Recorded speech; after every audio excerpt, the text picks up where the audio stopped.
What's going on, guys? Pete over here with the Face Off Sports Network. I am back today, joined with my partner Matt from the FF Mediators, and we are officially post combine. It took a lot of time gearing up here. A lot of different talk with the Senior Bowl and the Shrine Bowl and everything else, and now we finally have gotten the testing scores here. And what better yet to do a post combine mock draft? So today we're going to do a 12 team Superflex PPR mock draft. We have a full room. We have a total of 12 owners, no CPUs. And before we get into it, we're going to go live in terms of starting the draft in about 1 minute. But Matt, anybody specifically today that shocked you? Anybody that jumped off the page that maybe you just weren't really expecting? I didn't expect Golden to lead the wide receiver group to start off the day, running a 4.29 today. Obviously, we've got the second group rolling right now, so we'll see what they do. But he was definitely a pleasant surprise for me. I thought he'd run well, but I didn't think he'd run that fast. Yeah. Yeah. I mean, I thought Golden would run well as well. But yeah, I definitely wasn't expecting him to jump off the chart. It's funny because all the Texas guys were talking a big game about how they were going to have such big days, and he's the only one that didn't speak up, and he's the one that had the best day. He ran a 4.3. Yeah, I mean, one of my favorite guys, obviously, Jaden Higgins. We'll get to it when his name comes up, but he was probably the biggest surprise for me, and a pleasant surprise, maybe just because I was just most excited about it. But yeah, let's just kind of jump. Let's just jump right into it. Let's go ahead and start this draft. And yeah, so like we said, 12 team Superflex PPR. You know, no surprise, right? Ashton Genty goes off the board first. He came in a little short today in terms of his height. That's the only thing, if you really want to find a knock on him. I think he came in at like, I don't know, 5'9" or something like that. I don't have the numbers. Yeah, it was 5'9". So came in at 5'9". I mean, if you really want to find a way to knock him, sure, maybe that's the route that you go. But yeah, I mean, he didn't test today. Genty's pretty much the consensus number one. I don't know, Matt. Is there any scenario? If Cam Ward gets drafted to the Titans, does that change your mind? If Cam Ward maybe falls in a really favorable landing spot, or maybe Shador Sanders to you, like, are those guys in Superflex guys you would consider at the 101? I don't think so. I think Genty's going to remain there. I think barring the unusual where maybe Genty falls in the draft and someone like Amarion Hampton gets drafted ahead of him. I don't think that happens, but it's very possible. That might cause a little bit of a shift, but for the most part, I think you're going to see Genty kind of be comfortable at that 101. Sure. Yeah. And so not surprising, right? Cam Ward does go off the board second here. Being that it's a super flex, not surprising. Then you have Tet McMillan over here at 3. So we have running back, quarterback, wide receiver. Then Amarion Hampton jumps out here as the second running back off the board. And then Abuka. Abuka didn't test today. He's going to test at his pro day. But Amarion Hampton, I'm going to go ahead and get ready to take my pick, and then I'll let you kind of speak on him. But I mean, he tested really well for his size and frame. I mean, he's 220 pounds. He ran a sub 4.5. I mean, couldn't have asked for a better day for him. I think he's very much solidified himself as likely a round 1 running back in the actual NFL draft. But curious your thoughts there. Yeah, I think Hampton's a pretty good player. He's getting a lot of steam right now. The big question is how high is he going to get drafted? I've kind of talked with you a little bit off air about just how deep this running back class is. I almost wonder if that just drives it down where everyone just plays the game of chicken for who's going to start the run of running backs. That is a fear I have. Now, that shouldn't really stop us. If anybody gets drafted in the second round, they're still a worthy fantasy candidate. So don't let that scare you too much if somebody falls today too. But we see here after you have Henderson. Hey, Pete, throw the board up on the screen as well. Oh, shoot. But we see Pete takes Henderson there. After that, we've got Tyler Warren, Judkins, and one more pick till I'm on the clock. I'm curious, Pete, what's your thoughts on Judkins? A lot of people have thought maybe he's jumping Henderson after the combine performance this morning. Yeah, so I was lower than most on Judkins. I'll be completely honest with you. Coming into today with the combine, I think I had him somewhere around 7. He's definitely moving up to. I think I have to take a look at my rankings, but I'm probably likely sliding him up to 5 or 6. In terms of Henderson versus Judkins, I think from an NFL standpoint, I think Judkins probably is more of what an NFL team is looking for in a running back. I mean, 220 pounds, similar to Hampton, right? Ran really fast and had a lot of good marks in terms of burst and obviously the vertical, the broad jump, all that.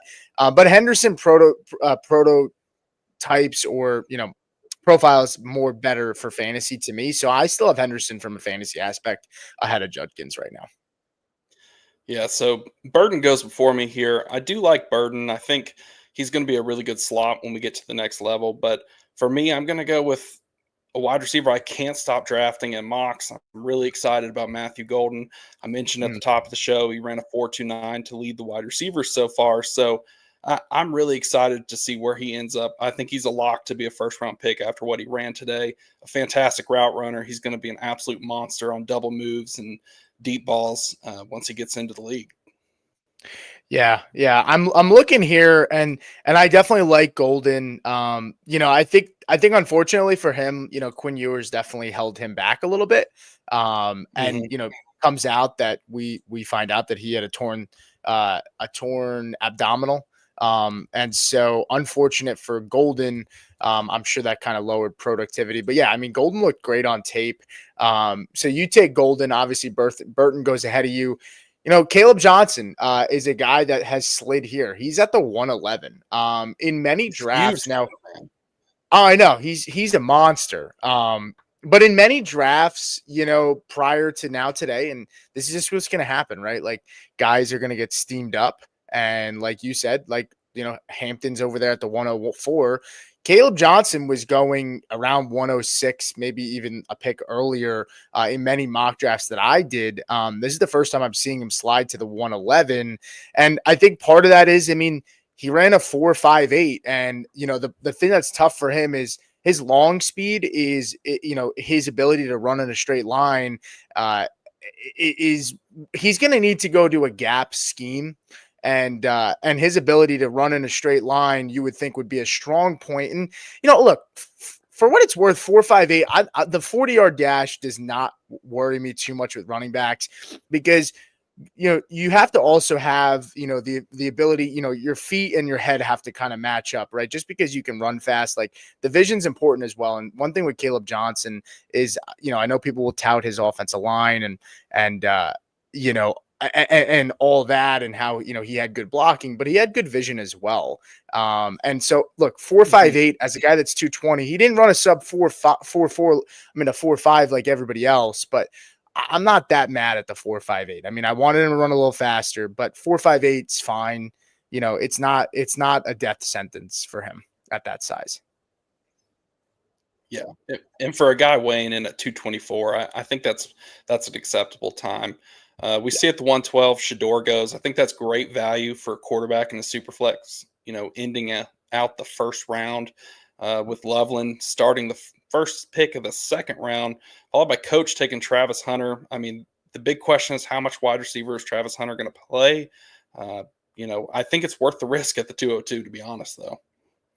Yeah, I agree. I mean, look, even if I don't love a quarterback, if you get first round capital, draft capital, and you're getting him practically at the last pick in the first round, I'm totally fine with that. I mean, especially if he gets top 10 capital, quarterbacks hold value. If you don't like how he does his first year, odds are you're still gonna be able to trade him for maybe a high second in the next year, and he'd have to really have a bad year. But Mhm. after Sanders, you do have Loveland, who goes at the 2-1. He didn't test today. You have Travis Hunter, who could be a steal depending on how teams see him as a fit. Then you have Isaiah Bond, who, surprisingly goes ahead of Harris and Higgins. I think he's going to be more scheme dependent. And then you have Harris go and Higgins. And then it's me here. I'm going to probably, I mean, I'm a little pressed on time here. I'm just going to go with my gut and just go with Devin Neal. I had Devin Neal ahead of Ollie Gordon. I had Devin Neal pretty much as my RB5, probably bouncing him back maybe to my RB6, maybe RB7. I really have to take a look at everything, but I know he didn't flash like, long speed, but his game is not long speed. It's his agility, his quickness, his lateral movement, right? And so that's really what's more stands out to me. That's why with Caleb Johnson, it's more of a concern because he's not a lateral quickness guy, right? So long speed is important, right? With Neal, he's got that lateral side to side. So I'm not that worried. Neal came in, I believe, at a 4.59 40. So yeah, I mean, what are your thoughts on how the board shook out here? I know you're coming up in 3 picks, but is this kind of how you see it shaping up? Do you think Harris before Higgins? Do you think Bond before the two of them? I mean, do you like my pick? Where are you at right now? Yeah, I think the board's a little bit surprising. We've got our first auto there as Jalen Milroe goes. I don't Yeah. think that pick would happen, but I do think, ironically, that quarterbacks are going to go a little bit higher, just because the need is typically there in super flex leagues. Like I said, Shador at the 112, that's really good value. I also expect Jackson Dart to get some decent capital when we hit the draft in April. When he had his throws today, he was part of the first session. He looked pretty good. I'm not going to put too much stock into combine throws and more about the tape. But I expect someone to draft him in the first round. I think there's a real possibility he falls somewhere in that 20 to 28 range. Maybe somebody trades in at the end of the first. We'll have to see. But I got sniped on my way to my pick here, Pete. We've got Elikai Manor at the 207 after you took Devin Neal. He had a really good day. I think he's about solidified himself as a day 2 pick. We got Ollie Gordon at the 208. Cam Scadaboo at the 209. That was actually who I was going to pick. He did not run a 40, but his testing was very, very well. I think he jumped like 39 inches, and usually the broad jump and the vertical are a pretty good indication of how somebody's going to run a 40. So I expect him to probably show out for his pro day whenever that's going to happen. But Yeah. looking at the board here, I think I'm just going to follow what I was talking about, and I'm going to take Jackson Dart at the 210. I think it's worth the risk because I think he's going to get some pretty high capital, but we'll just have to see come April. Yeah, I'm good with the Jackson Dart pick there. I did switch that auto pick to Ollie Gordon, because I figured for all intents and purposes, let's make it as realistic as possible. Tez Johnson here at 211. This is a guy that we should probably talk about. Tez Johnson comes in Senior Bowl.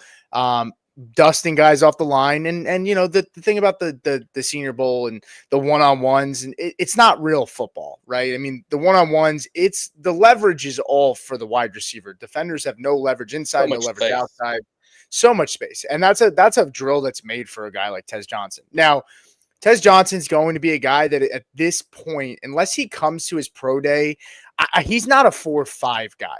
He ran a 4.55, I think, today. He ran a slower 40 than Jaden Higgins, who is 6 inches taller and 60 pounds heavier. It's a Tez Johnson official. 4.51 official. I think he ran a 4.55 the first time, and maybe he brought it down to a 4.51. But I mean, if I had to guess today, I think Tez Johnson, unfortunately, is probably a late round 5 guy. And that's maybe being generous at this point. Possibly a round 6 flyer. But the problem with taking a guy around 6, round 7 is those are your special teams picks. And I know some people don't realize that, but like those are guys that you picked for special teams. Is Tez Johnson going to give a roster special teams work? Maybe as a gunner on the outside, and but can he get off the press as a gunner, right? I mean, that's going to be difficult possibly as well. So it's going to be hard to see him stick on a roster. I'm pulling for the guy. It is a little bit of a bummer for him. I'm sure he's going to do better at his pro day. I don't think he's going to run a 4.5. I think he probably gets under sub 4.5, but his stock is dropping, and unfortunate. I don't see him going this high even in rookie drafts. He's probably going to be a late 3rd, maybe an early 4th, unless he gets higher draft capital than we expected. Maybe he goes to the Chiefs and people just, foam about it. But outside of that, I don't know. I think it'd be more likely that he'd be a waiver claim than he'd get picked that high. And that's tough to say, but he did not have a good day, especially for somebody that's going to weigh in 154 pounds. You kind of expected a little bit more speed from him. But like you said, I expect his pro day to kind of improve that. But I do want to give shout out to Coach again. The 3-2 he took Giddens. Giddens had a Giddens had a fantastic combine today. Ran very well, looked really good in the on-field drills. If he could clean up his receiving work a little bit, that's where he struggled at Kansas State. I think he could be a really good prospect. Yeah, I agree. I Giddens is a guy that when I put out my rankings initially, I had a lot of pushback in terms of why he wasn't there. And so I think I know with him, it maybe not big school, and so kind of flew under the radar for me. I am interested to go back and check out his tape. Now, some tight ends go here. Your boy Harold Fannin, then Mason Taylor. I felt good about what I saw from Mason Taylor. He might not be a huge dynasty asset, but he's going to be a good NFL player, in my opinion. He does everything the right way. He's a very well-rounded player. I'm up here now, right? Yeah, Dylan Gabriel, Jalen Milroe. These ADPs are kind of all over the place. I will say that. I'm kind of leaning RJ Harvey here, or possibly Restrepo or Royals here, or even Dylan Sampson. I have RJ Harvey still above Dylan Sampson. It's really a matter of, do I like Restrepo or Royal more? I'm just going to go with my guy here and go with RJ Harvey. I've taken a running back in every round here. I don't mind taking that swing. But I do like Royals. I think you like Royals as well. Obviously, I know Coach likes Restrepo, who goes off the board as the auto pick, which makes a lot of sense. Yeah. And then you have Jack Betch, who I was thinking about as well, but wasn't ready to take him there. Jack Besh, he didn't run the 40 today, but he looked really good on the field drills too. Yep. Ran well in the gauntlet. I don't know if Restrepo participated. He might be in this second group that's going right now. But right before me, we've got Tootin. That was actually who I was going to pick. Tootin had a fantastic morning. He ran a 4.32, led the running backs in the 40. Absolute smash pick right there. Full support of that pick. So sitting here at the 310, I'm kind of between two players. Ty Felton led the Big Ten in receiving out of Maryland. He ran a 4.38 today. Really showed a speed, solid hands. Also have Brashard Smith, the running back from SMU. I was blanking there for a second. He ran a 4.39 today. Looked pretty good, but I think I'm going to go with Ty Felton. I think that's the pick I'm going to make here. Yeah, Felton had a good day. I think that makes sense. I think that's a good spot there. It's crazy. Maybe I'm missing something. Did Savion Williams not get invited to the combine? I didn't see him test or run at all today. I don't think he was there. He might be in this second group that's going on right now. I haven't seen him. He is in the second group. He's about to run his 40. He's about 10 players away. Okay, cool. I was going to say, because I would be surprised if he didn't go get an invitation. Now, Dylan Sampson did on the field drills, but he didn't run his 40. The thing with Dylan Sampson, I mean, really impressive this year. Not a large sample size in college, which is why I didn't have him nearly as high. And for running backs, it probably doesn't matter as much as it probably does for wide receivers when it comes to sample size and quarterbacks, in my opinion. But you have your guy Arroyo come off the board here. Coach takes him. Dylan Sampson, actually, as I'm talking about him, goes, then Ewers, then Arroyo. And then, we're hitting the fourth round here. ADPs should start to settle soonish. Is there a guy? I mean, obviously, Brashard Smith is there. I'm going to just say this. I love taking tight ends in round 4 and round 5 in Dynasty. To me, they have a better chance of sticking. They're a longer developing position. But, to me, Terrence Ferguson is an easy pick here for me. I like Brashard Smith. I like some of these other guys. But Terrence Ferguson did a lot, okay? I mean, his tape was very good, but he tested really, really well. And his size is there. Huge winner. This is a guy that I think likely, if I had to throw my shot out there today, I think he's likely a round 3 guy. I do think there's a very solid chance he goes round 3, maybe late round 3. I don't think he's not a round 2 guy. I don't think, unless he really just wows people and stacks another good day at his pro day and does well in interviews. But he was on my radar because of Knicks and Oregon, and a lot of people were interested. You just got auto picked, by the way. Did you want Brashard I don't Smith? know why. It went straight to it, but hey, we'll go with it. But I liked what I saw from Ferguson. What are your thoughts? I know we're talking about Ferguson, but tell me about Harold Fana Jr. Obviously, he's one of So your guys. What are you freaking out about him? Do you have you pivoted at all, or are you still feeling confident about him? no, I mean it did suck to see. You were kind of hoping since he had a bunch of time to prepare, he could work on it a little bit. But speed has never really been his game. It's more of he's in a phone booth with quick cuts. When you watch him, Yeah, he runs a little bit awkward, but half the time on the tape, it just seems to work for him. And it's not that he did it against worse talent playing in the MAC. His two best games were against Texas A&M and Penn State. And a lot mm, of those defenses are here at the combine participating in these drills. yeah, Fannin Jr. He's somebody that I think he has to go to the right home because he's not for everybody. It's not going to be putting his hand in the dirt and blocking 50% of the time. There's going to be a lot of times where he's out wide, he's lined up as an H back. You move him around to create mismatches to where he can use his ability to catch the ball and create separation on the route. So I yeah, think that's where his game lies rather than straight line speed. I mean, we see this all the time. The 40 is not necessarily the best predictor of how well someone's going to do. For example, a lot of people are pointing to Isaiah Likely's 40 time, which was worse than Fannon's. And, he still makes big plays in the NFL. So it's not the end of the world. I do want to mention Ferguson, though. You were talking about him, and, we said he was the big winner. 4.63. He led all tight ends in the 40. He had a 39-inch vertical, which also led tight ends. He was number one in the 10-yard split. Like he yeah. had a fantastic day, really, really boosted his draft stock. And the tape backs it up too. He's pretty good at everything, not necessarily great at anything, but he's a good player.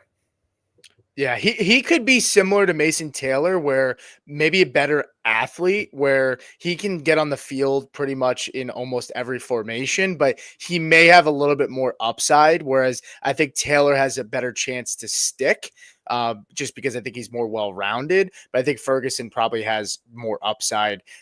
Taking a look here at the board, since we kind of just finished out here. So some things that stick out to me. I know we have, obviously this is a great start here. You get Genty and Loveland. I don't really love Milrow and Ewers. I would prefer, if you're going to take a shot here, I don't mind taking a shot on quarterbacks, depending on where the landing spot goes. But if I was going to take a shot, I'd rather take a shot on McCord than Ewers probably. But Coach nails another draft in my opinion. Cam Ward obviously was good. Travis Hunter, a lot of upside there. We'll see what happens with him. Giddens as well, and then Arroyo, who, we were seeing Arroyo after that freaking Senior Bowl, going, early third round, sometimes even at the turn on round two. I think if I'm looking here at tell me who you think. I honestly, I think I like this. This is one of my more favorites. I think this is safe. This is like the safest floor draft here, in my opinion. You have Mhm. Ibuka, Higgins, Taylor, Savion Williams is a little more upsidey. Is there any draft here that sticks out to you? I'll talk a little bit about mine, and then I want to hear you talk about yours. But is there anybody's draft here that sticks out that you think really crushed it? I mean, I think for me, it's probably Coach or at the 104 here, for Stephen Yeah, Murphy. I hate to toot Coach's horn here, but Cam Ward, Travis Hunter, Giddens, and Arroyo was a fantastic draft for him. Yeah, You mentioned Igbuka, Higgins, and Taylor being a pretty solid floor. I think that's a great way to describe it. I mean, we know Taylor's going to be in the league for a while. He's got the NFL bloodline. He looks the part. And Buka is probably the most pro-ready player in this entire draft. I mean, he could have came out last year. He wanted to go back and win a national championship at Ohio State, and he did that. Higgins is another player that looks like he get on the field early for a team with some day two capital. So I really like that team. Looking at the board, I'm not necessarily, I don't hate the Tyler Warren pick either at the 107. I mean, he's probably a top five player in this entire draft. He's an absolute playmaker, but I think that's going to be landing spot dependent. Elikai Manor, I already talked about him a little bit earlier, so that's a pretty good class. For my team, I'd like another running back. Here we are with this class. It's loaded with running backs. I only walk away with one in the fourth round, but I'm comfortable with Golden and Dart in this situation. I'm assuming if I'm picking here, I probably have a pretty good team that contended last year. So hopefully I'm just trying to build some depth mm, for my team. Yeah. By the way, the chat is saying Savion Williams ran a 4.49. So yeah, I mean, I wasn't surprised that he would run fast. To be honest, Mhm. he's toolsy for a wide receiver. Um, definitely a solid number for him though. We talked about it though. I think the drops are the biggest thing for him that I worry the most Yeah, about. he's a Georgia wide project. he is a project. Georgia wide receiver Arian Smith ran a 4.36 as well, undrafted here. I would say my draft is high upside, bust potential. That would be the best way I would put a bow on my draft. Is I take Henderson here. I love Henderson. Right, he's a guy that I think is going to be good. I think he's safe. Right, I think he's safe, but high upside. I think he has that home run hitting potential for fantasy. Think Neal is a guy that has high upside as well. Can be a good receiving back, but his size is a concern for me. All these guys have size concerns where they're not likely going to be bell cow 3 down backs, and so because of that. They have that bust potential where maybe they're not on the field enough to produce high enough for fantasy. Same with RJ Harvey, one of my guys. Love RJ Harvey. I'm not going to sit here and say that I can see him busting just because of the size and the pass pro concerns. And then I like Ferguson. I think Ferguson feels safe. I think Henderson and Ferguson feel safe. I think these two obviously are a little bit more risky, but I like to swing upside. It all depends on your team though. If you're a contender, in my opinion, I prefer to swing upside. I don't want safe players because you need guys that are going to raise the ceiling of your team that's already high enough. Whereas if you're maybe somebody that's rebuilding, you need a good blend of both where you don't want to take too much risk because you need to start stacking players on your lineup if you have a lot of holes. So I mean, I don't know. Is there anything else that you wanted to add? I mean, we're hitting the 27-minute mark. I think this is a good draft so far. We might go live tomorrow for a real NFL draft. Obviously, we're going to start pounding out more content. We got free agency just around the corner in about 10 days. Anything else that you want to add about this, though? Yeah, I think the strategy here that you did and also Gavin did at the 109, taking 3 running backs. I mean, we mentioned this class is deep. Yeah, you're taking a little bit of risk with some smaller guys, but you're also, like you said, going for the home run. And, I think Gavin did that too with Scattaboo, Yeah. Tootin, and Marks. Sometimes you got to just throw the darts and hope one hits. But I do want to note that we left off on the board. No Jalen Noel. He just ran a 4.39. Mm, He's kind of got some pretty good tape out of Iowa State. Smaller guy. He's going to be a burner. And then also Tyler Shuck, the quarterback from Louisville. Lots and yes. lots of buzz around him. You either love him or you hate him. We'll Yeah. see how he does today and with his pro day, but he was not drafted in here, and he's probably someone that will ultimately be drafted over Milrow, Ewers, Gabriel, Leonard, and McCord. So somebody to keep Yeah. an eye on. Yeah. I mean, and honestly, I could see out of those guys you mentioned, I could see McCord being higher than Shuck. I could see McCord being QB4.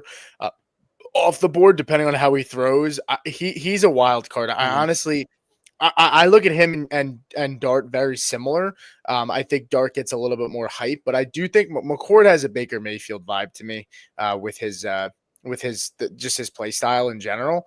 But yeah, I mean that was definitely a good litmus test. I mean, it gives you a good idea of how people are thinking. Fresh off the combine. Things are going to start to settle in, right? We're going to start to hear more. Teams are going to start, doing their visits for specific players, right? Their top visits, and people start to formulate more and more opinions. But I think this was a good litmus test. We'll continue to do these. We appreciate you guys tuning in, and we'll see you guys next time.